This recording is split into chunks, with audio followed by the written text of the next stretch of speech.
So, this is going to be a video review for the Rascal Does Not Dream of a Double Feature. I guess you could call it. If you don't know, there is a series, anime series called Rascal Does Not Dream of Bunny Girl. They came out with a movie, Rascal Does Not Dream of a Dreaming Girl, and recently, which I don't know if it's, I don't think it's all over the world, but currently out here in Australia, in certain cinemas, in my local cinemas, in Parramatta, Blacktown, and, they're my local cinemas, which is both Hoyts and Event Cinemas. There's at least two sessions per day. You can see a double feature, which is basically two OVAs playing at the same time. One is titled Rascal Does Not Dream of a Knapsack Girl, which is part 2. And I think the other one's Rascal Does Not Dream of a Sister Wandering, which is, to put it more simply, part 1 is about his, features Kade, his sister, and part 2, despite the fact that it's a knapsack girl, which is hinting at pretty much a younger version of Mai, which ironically shows up in part 1 for no fucking reason, is more focused in on Sakura. I would say that. She's more like the MacGuffin. The younger version of Mai is the MacGuffin for how shit gets pretty much solved. Or is pretty much, yeah, she's the MacGuffin. The problems more revolve around Sakura. He's the fuckery. And Kade's the fuckery in part 1. If I was to start off the bat, which one, are they two separate things? Surprisingly, no. The thing with the Bunny Girl Senpai series, it's very timeline based. So, the stuff that happens in part 1 with Kade does filter in to part 2. It's like all the decisions that are made in the part 1 OVA affect the part 2 OVA. So, because everything's timeline based. So, this could very well be viewed as 1 2-hour movie, just with two separate puberty syndrome techniques taking effect in 2 different episodes. In that case, which one is more interesting? This obviously got asked as soon as the entire double feature was asked. Multiple people in the cinema were asking, which one did you prefer? Part 2. I'm sad to say, because obviously Kade, the younger sister, is a fan favorite amongst a lot of people, for the dual personalities. One is clearly gone. The Kade you see at the beginning of the series is long dead. That's never coming back. Does that mean, obviously, that the Kade that we got now is boring? Hell no. That is a big issue that gets raised in part 1. It is the only part that's interesting in part 1, I would say. The problem with part 1 is it drags out for a very long time. It's surrounding school decisions for Kade. And the problem, for spoilers, I will go into spoilers. If you don't like that, you can fuck off. Is Kade living up to pretty much the expectations of the previous Kade? That's her problem. She's got the diary, and she's able to read everything of the previous Kade and she's trying to live up to the expectations of the previous one. She's trying to do her best to be that Kade or better, and she ends up failing. She can't be that Kade, and she can't do better than that Kade, and it takes a while. That I will say that's my problem with part one. It takes fucking ages because each of these OVAs are about an hour long each. This is a 2-hour double feature, and you will be sitting there for about 40 minutes as it builds up, a long build up until it peaks finally with this emotional tension, and it all builds up. And for the most part, it's not really building up. It's like this steady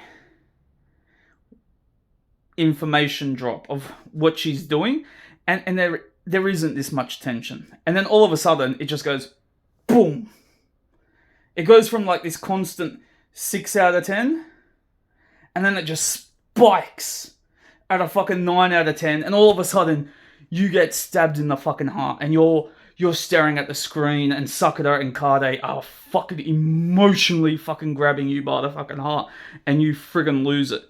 And then it drops back down to a 6 out of 10 as they sort things out, and part one ends.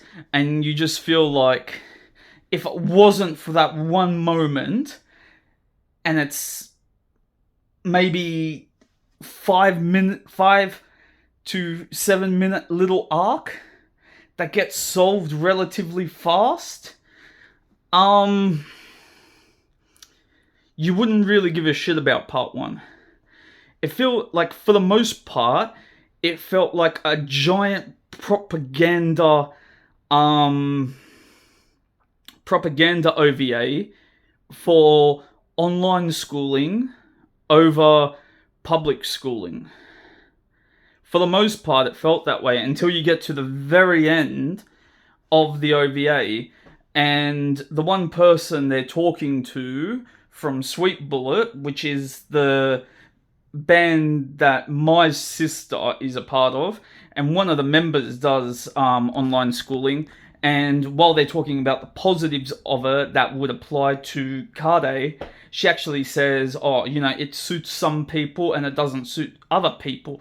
It worked for me, it might not work for other people, but it might work for you. She goes, because she does, because Kade says something, why don't they do it for all people? And she says,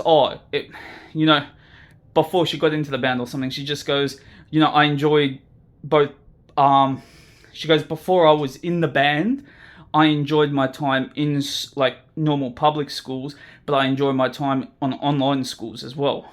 She says that.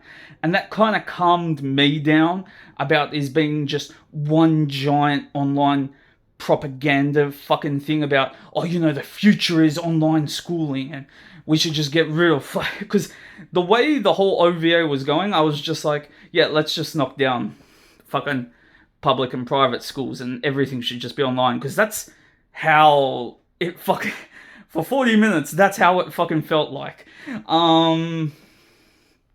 So, part one, yeah, if it wasn't for the school nurse scene, I don't know. It was what it needed to be, because we needed, like, in the timeline of things, we needed to know what was going to happen with Kaide's character, and it solves that. It's an OVA about solving what Kaide's future is going to be. Then we get into what I personally think is obviously the better one, and I think a lot of people are going to gravitate towards the second one. Why? It's the family one.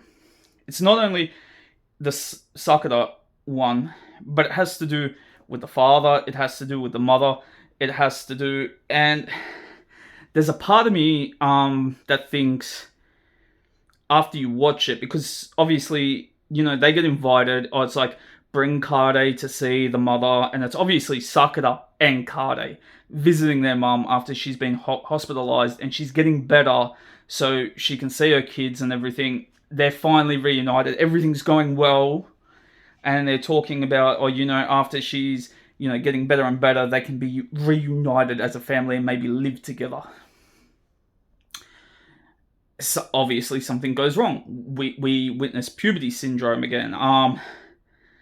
Sakura runs into a young version of Mai, which I don't know why they introduced the young version of Mai in part 1. I feel like it's just a cock tease for what's going to happen in part 2, but yeah, it happens. He doesn't know why he sees her on the beach.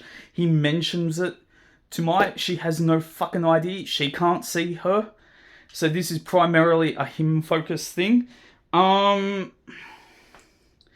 as I said, she's the MacGuffin. He goes to see the mum, and even though the first time I've watched it, and even though there's a flashback scene of them having dinner, he tells himself, "Oh, I never made eye contact with mum when I was at dinner," and I'm like, "Yes, you did. You're sitting at the table, you're looking at her." So I feel like that's a contradiction. But it's more the point that he didn't make conversation or anything. Like, he never talked to her when they went to visit her and everything. It's like he was distant. And I understand that. There was a conversation of him talking to the counsellor. And it's more like the sister was interested in going to see the mum. She walks up to the mother and is like, "Oh, mum, oh, mum, oh, mum." And Sakura doesn't know. Like, he's not hyped to go see the mum.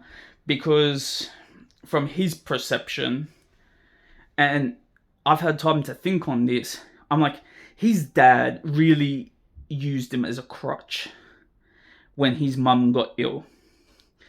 And to be fair, his dad's been a bit of a cunt with Sakura, because his dad's perception when everything went to shit was, "I'm gonna go take care of your mum in the hospital. Bye, Sakura." And then he fucked off and took care of his mum in the hospital. But I'm like, the hospital people are taking care of his mum. What the fuck have you done, mate? The hospital staff take care of the mum. What does the dad do? Fucking nothing. The hospital staff look after her. And I'm like, then Kade has a fucking mental breakdown from all the abuse that she's taking care of. And who looks after Kade? Sakura. I'm like, what the fuck does the father do? Jack shit. So you got Sakura looking after himself, then you got Sakura looking after Kade, and you got the father just, "Oh, I do stuff." And I'm like, this should be a fucking bloody thing about the father getting puberty syndrome. And instead, this one focuses in on, "Oh, Sakura's the bad man because he didn't kiss his mother's ass." And I'm like, he gets puberty syndrome. He's had to deal with his now girlfriend. He's had to deal with his sister, who's a mental case. He's had to deal with multiple people in his life, having like the girl at the fucking thing, Shoko, having dual personalities. He's dealt with multiple people. He's raising himself. He's fucking studying. He's got the whole fucking household. And then, after all of this anime turns around and says to him, "You haven't come and seen your mother and wiped her ass. You're the bad man, Sakura. You're invisible and no one can see you because you're a fuckwit." And I got the shits at the end. I was like, whoa, you want this guy to be a fucking angel. This guy cannot have one fucking fault. And he gets punished because he's not a fucking angel. I had the shits at the end of this OVA. I was like, he has to be fucking perfect to a fucking fault. The fact that he did not come see his mum all the fucking time and wipe her fucking ass and be like, "Dad, am I doing a good job because you're not doing jack fucking shit in this fucking family?" I had the fucking shits. And then I was just like, nah, man, I feel so bad for Sakura at the end. And on top of that, the MacGuffin with young Mai is like, shit, the young Mai MacGuffin transports him to an alternate universe where everything's fucking perfect. And what does he do when he's there and he's talking to Shoko and he tells her, oh, I don't belong here, I'm from somewhere else. And mind you, the Sakura from that universe has been transported to his universe. He's not fully aware of that until he gets transported back. But he goes, although I'm comfortable in this universe, I can't stay here. Because he goes, I have to go back to my one. So even though he could have had a comfortable life there, with everything sorted to him, he had a perfect fucking family, he had everything, he still comes back, even though he knows he'll be invisible in this universe and he'll sort it out. And I'm like, dude, this guy's a fucking angel. He confronts his fucking demons and everything, and I'm like, he didn't deserve this fucking shit. He didn't deserve this fucking shit. I'm like, if anything, the father fucking deserved to become invisible and be treated like a piece of fucking shit. I'm like, fuck that. And then when he went to confront his mother at the fucking end, there was a part of me that was feeling dread. Because when he looked through her diary, she was writing in the diary, I can't wait to see Kade, I can't wait to see Kade, I can't wait to see Kade. And I thought, did his mum write him out of existence? Is she a vindictive bitch? That was one thing that actually concerned me. I was like, oh my god, the mother's fucking evil. And then he's like, oh no, Sakura's bad because he never visited his mum. He's not concerned about his mum. And I'm like, what? I'm like, this might be the one time I actually disagree with the author of this fucking of this series. I'm like, I get you should visit your mom in the hospital, but like, I'm like, I actually want this kid to have a fucking fault, because like, how, like, you don't want your character to be perfect. You want your character to have a fault, and him not visiting his mom because of the amount of responsibilities on him and the disconnect between his father and his mother is a good character trait to have. And then you being like, oh, we give you puberty syndrome so that you reunite with your mom and make you fucking perfect. It's just like, I'm like,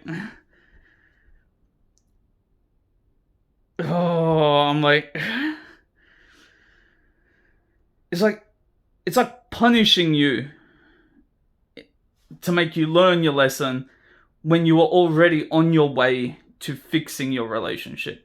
It's like if the puberty syndrome never happened, he was well on his way to fixing his relationship already. And instead, puberty syndrome came up and was like, we're forcing you to fix your relationship instead of letting you fix your relationship of your own free will. And I think that's a fucking horrible thing that this series fucking did. And I would actually like to know and then something happens at the very end. I'm glad that this series is getting a university arc. I'm looking forward to that. But there's something that happens at the very end. The girl that's from the fucking movie pops up at the end credit scene, and she's like, oh, you and Mai don't have your fucking memories from so-and-so.